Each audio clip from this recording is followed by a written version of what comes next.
tell you guys something. Graphics don't matter.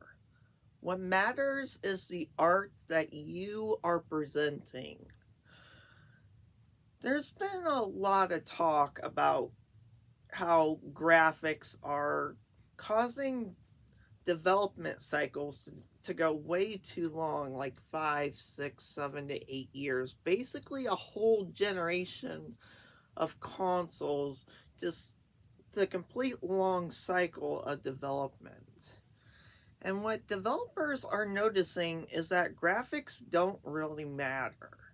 It's the art that's presented to the game. And not only that, but what matters the most is the gameplay, the pure gameplay.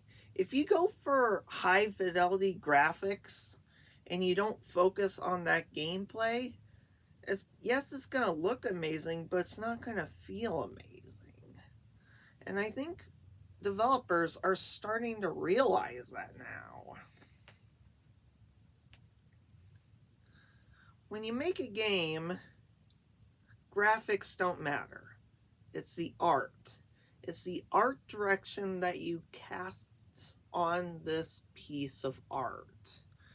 And the gameplay, if you can expand upon that and not have to worry about the graphics like these higher ups trying to demand the most highly graphical game possible, instead of doing that, just focus on the gameplay and the art, your game will be outstanding.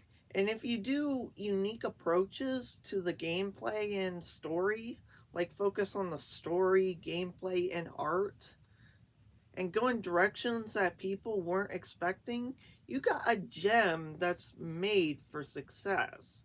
I mean, I've even seen like some developers going back to the PS1 days, having those limitations instead of making it graphically impressive. A lot of people are grasping with old games, and it definitely shows. People don't care about graphics anymore. They only care about that art form and the gameplay that makes it so outstanding.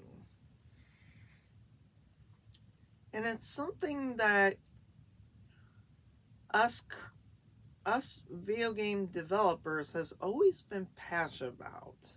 Somewhere along the lines, we have lost that art direction because you have to be the most aggressive graphical game of all time that these higher ups are mandating. And what ends up happening is just longer development cycles and just not being able to make the gameplay and story that good. So, art form. Be creative, be art, and focus on the gameplay and story.